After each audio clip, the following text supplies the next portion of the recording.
Welcome back everybody to another of Nain Shorts. We're here again in Physique Magnifique at 387 Grand Avenue, South San Francisco. Again, our doors are always open. Come on by, and whatever it is that is, strikes your fancy, we'll help you out with.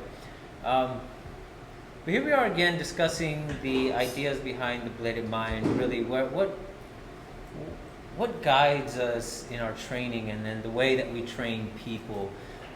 There always has to be a base, and it doesn't matter what martial arts you practice. There's always some guiding principles that will direct the way that things become. If it's Cobra Kai, it's destroy and hurt and maim, or whatever their motto is.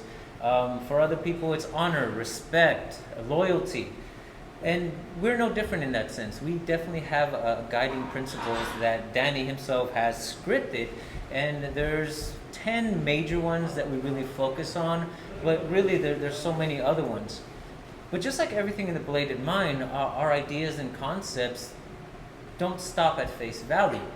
They're open to interpretation, and they're encouraged to be explored, and what other lessons can be found and can be taught through these guiding principles. I'm not going to go through all of them today, but just some of the ones that really stick out to me. Our very first one, we do not strike first, but we will always hit first. Now, philosophically speaking, and the way I've interpreted myself, is that we don't start fights. We're not the kind of people that go around puffing our chest and trying to instigate something or thinking that we're better than anyone else. As a matter of fact, we'll gladly accept an insult. We'll apologize for something we haven't even done just to avoid a conflict from the very beginning. So that is a big one for me, because I don't like conflict. I don't want to get into fights. I do this so I avoid everything. If I see people that are kind of getting a little rowdy or just a little too hyperactive, and I feel like my presence might just kind of instigate something, I'll go around. I'll go to a different aisle, across the street, whatever it may be. I just don't want it to go beyond that point. Maybe I'm wrong, but I'd rather not find out. So that's one of the guiding principles that I really gravitate to, that makes a lot of sense to me. But again, in the bladed mind, it's not just what it is at face value, it's what's behind it. And there is a sense of actual physicality that goes along with that. And I'd like to invite my friend Rico, friend and mentor, I guess. Teacher? I was wondering, okay, well, Inspector? it's not just your friend? Yeah. Am I the guy that shows you how to do stuff? No, I don't need to say. Anyways. Come on, no. So we will not strike first, but we will always hit first. Now, philosophically, we've discussed what that means. Physically, it means that I'm not going to initiate any sense of combat. If he's mouthing off and he's ready to fight, he's in a position to fight. Thank you very much. So now I know, okay, something's happening. I still don't want to engage. But the moment that he moves towards me, I'm going to act. Now, very, very specifically, I use the word act. I'm not going to react. Reaction would be, that's a reaction, then I do something. Acting was, I saw that coming. That was a threatening manner. I'm going to go straight to the closest thing I can to stop that into something else if I need to. If the situation calls for, just stop. Yeah. But again, I didn't strike first. I did not initiate any of that conflict. The moment that I saw and recognized that something was coming towards me, I want to stop it right away, whether I meet it with force, whether I parry it out the other way, whether he throws again. And I just hit that just enough to stun him and be like, hey, calm the hell down. If he still goes on after that, then it continues until, somebody ends up on the floor. Hopefully it's my opponent. And one thing that I noticed that you did was initially you were doing this. Yes. In a non-threatening manner. Hey, I don't want to. And in the day and age of cameras and all, everybody's like, oh, look, this guy started to fight. Right. So here it is. We're like, no. Hey, what's going on? My posturing is defensive, but I'm non-threatening. Until something is now happening, then you do. Going into something else. And that's very important to understand, folks, because again, we're not going to strike first. No, we're not starting things. But we will hit first. Oh, we will. If we have to. I've always equated it in my head. We don't start fights, we finish them. Whether you finish the fight by never engaging it to begin with, or by stomping the guy out because, well, It got to that point. it got to that point. It's not what we want to do, but if you take it there, it's what we want to accomplish is to go home at the end of the day. That's the overall idea, because these are the guiding principles that are going to get you there. So what else you got? Well, I've also really loved the idea that you came up with, where don't look at it for what it is, Right. look at it for what it can become. Yeah, and that's my favorite one, only because I thought of that. Right, Being but selfish, but again, if you think about it in the sense of philosophically and for the bladed mind, the bladed mind is no longer what it was when I first started. right. Danny, Change. you, even myself have all changed in the way that we teach and the things that we focus on Right. in our teachings. We still have all the same moves, all the same ideas, but the way that they're presented has evolved to each individual. Right. And Danny himself, he is no longer the teacher he was when he started. Right. And Now he's he's a- just an old. I didn't say that, Danny. I didn't say that. But the knowledge grows Yeah, deeper. and as we grow, the individual student then evolves it to what they need it for them. Exactly. Right? It isn't about Oh, it's yeah. gonna stay like this. No, if you come up with an idea and you see it suits you better, Yeah. then make the adjustments. Especially if you're too big, too tall, too small, too fat, whatever. And idea-wise, because all these interpretations, they're mine. They're not verbatim what Danny has put on paper, because that's Danny's interpretation. Those are his ideas. These are mine, based on the same teachings, the same principles, but I have to internalize them to make sense for me. So I have to say it my way. Another one that I really love: fight the way you walk, and walk the way you fight.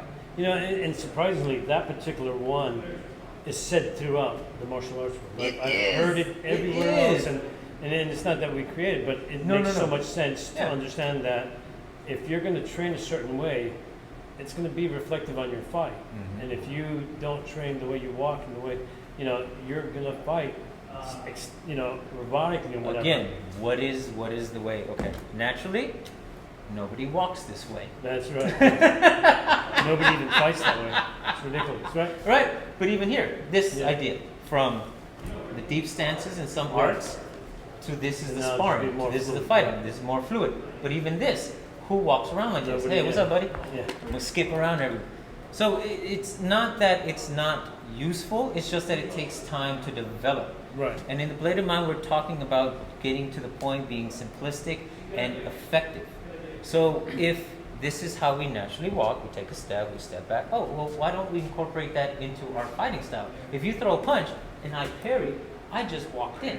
That's right. I didn't lunge in, I Nope. didn't block and then come in. I Right. just made sure that didn't hit me, and now I'm close. Why? Because here, he has to readjust in order to hurt me. If I stick to him and just hug him, he can't hurt me. I'll no. pinch his arm underneath. Jackass. No, you know that. You know,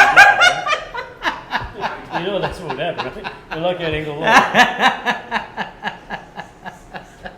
Did Melba teach you that one? My wife does that. Don't Yeah, I you? know, it's funny. No, it's I not. know, it is. 'Cause I don't care how strong you are, you pinch this part right here, it freaking hurts. Oh. And then you twist a little bit. Oh, Well, because again, it's a natural thing. If my arms happen to be there, right.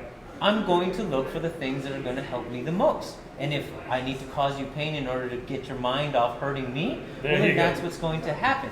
Exactly. I didn't do it just for the sake of doing it, well, besides little bit. messing with you, Jerk. but to illustrate the point that this was a natural thing that happened because of the way that I moved. I wasn't trying to do anything fancy. I just wanted to stop him from hurting me. He was still moving, so I pinched his arm, and then he tried to hit me in the crotch. It's understandable reaction. I get it, because that's what's available to you. Your Exactly. arm swing was naturally going out. And there's no. Yeah. There was no point for you to come up and then try to hit me again. No, I go to the most. The most Proving your direct point. point. Good job. One way or another, we are pretty good at what we do simply because we stick to the point that we're trying to make. Right. Everything's organic and born from whatever the situation is. But there you go. The principles we were just referring to have been enacted at every step of the way. Organically. None of this was rehearsed, none of this was Right. planned. This is just what happened at that moment. And we can illustrate those things because we do internalize these ideas, things that Danny has set out for us, so they can become a part of us. Otherwise, they're not useful. Right. And which brings me to another one that I definitely love. Succeed because you believe, fail because you doubt. Yeah, and that's a big one for Danny because, anytime you're trying to do something, like somebody tells you, oh, you can jump 10 feet across, and you're like, I don't think I can, and Right. you try to jump, then you're going to fall because Right. you don't believe you can. Oh yeah, no problem. Take a running step, boom, you can probably do it. So again, succeeding by believing, Right. and then failing by doubting. Well, and if you keep the teachings themselves simple enough, Right. so the person is like, oh, that makes sense, then it's a lot more likely Well, that they're going to do it. And the moment your brain accepts that it can do it, That is the then big you part. become confident Oh, about yeah. what you're trying to do, and then you're able to do that much more. And even if you fail, you're still going for it, and then you realize, oh, I missed it by half inch. Oh, this next time I can do it now. I'll get, Case in point, you throw a punch, I miss. Oh wait, I'm still here. I can still go back to what we were doing earlier, and then I get elbowed because he learned. Right? I was trying to illustrate a point here. But again, was the technique to get to the wrist, to get to the hand? Sure, that's where we learned it. Parry, place, trap. That's what it was initially. What it became was, oh crap, someone's trying to hit me. But all the ideas I was carrying forward, because if one fails, you have all the other ones behind you to pick up the slack. But if you're not constantly bringing everything with you, right. which that should be actually one of our 10 things. Yeah, Bring forward everything with you. if you're going to move forward, bring everything. Everything. And now, even that idea, the way we think about it, sure, bring your whole body, your center mass, everything down. That's the physicality behind it. What we really mean, or what it can become later on, is bring all the ideas, all the concepts, all the guiding principles that you've studied this whole time. And for you guys who don't do like me, bring all your techniques. Bring all Your the techniques, drills. all the drills, Yeah. all the different punches.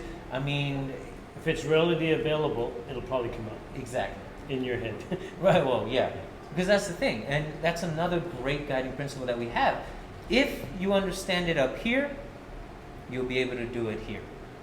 So if your mind gets the point, then you're more likely to be able to do it physically. But if you do it backwards, if you try to do it physically first and then Without understand, getting the comprehension without, of it. Yeah. or the reason, or understanding why you're doing what you're doing, well, then you're going to have to repeat it much longer before you get it down, and then you're like, oh, that's what that's for. Versus, hey, you do this so you can stay safe. Oh, okay, well, then this is going to be more likely just a gut reaction. Oh, crap. And I'm going to protect myself. Because that's all it's about, is how can we make everything that we do so natural, so ingrained in us, that it just comes out, that it becomes adaptability. Right. We no longer use the word flow. And again, even our principles have evolved in the verbiage that we use because it is about adaptability. It's whether or not you can use everything that you know in that moment outside of how you learned it. We learn everything through structure. There has to be a structure. But once you know that structure, then you can bend the rules. Oh, yeah. Then you can play with it, and then you can adjust to what's necessary for you, the individual. Well, one of the things that in my head that I've come up through my training is, if you don't know the dimensions of the box, how the hell are you going to think outside of it? Right. So understand the box first. And then for me, that's not one of Danny's principles. That's something that I've developed on my own because I want to understand the structure so well that I can deconstruct it. I can make the box bigger. I can turn it into a circle if I wanted to, because I get all the pieces involved. Yeah. And that becomes a very important asset of the individual Yeah. rather than the class. Because that's me. Right. It's not you. Nope. Not I think at of all. everything differently. So. Yeah, you do. I mean, we've explored some of that too. But at the end of the day, what is it that you're passing along to your students? Is it knowledge? Is it wisdom? Is it understanding? Is it techniques? Is it drills? techniques? Is it Yeah, drills? patterns? The art? You have to be clear on what it is that you're passing along. For us, we're not passing along anything. We're just hoping that we can sharpen somebody's mind enough for them to think for themselves and hopefully survive anything that comes at it. Can I go? Yes, please. You can leave. Thank you. But again, we all have those principles. We all have some guidelines that we follow, that we adhere to, that have developed us into the people that we are today. And you have to believe in them. You really do. Now, is that belief open to growth? Or is that belief so strict that our egos get involved and then we're like, whoa, no, that's not right. It has to be this way. Does it? I don't know. I'm not here to debate whether that's right or wrong. I'm just sharing with you what we do in the Bladed Mind. So it's catered to the individual. And they can decide on themselves, or for themselves rather, what's more important to them. Gaining techniques or gaining understanding. We'll give you the tools. What you do with them is all on you. And I hope that these videos help you develop your tools a little bit more, remind you of tools that you haven't used in a while, and really push you to that next level, because there's no plateau, there's no peak, there's no such thing as mastery. There's always something new to learn. There's always somebody that knows a hell of a lot more than you about any given topic. And those are the people we need to seek out. But if in that process we learn how to learn better, how to understand clearer, how to bridge the gap between what we know and what we're being taught, then we're going to retain a lot more information and grow a lot more.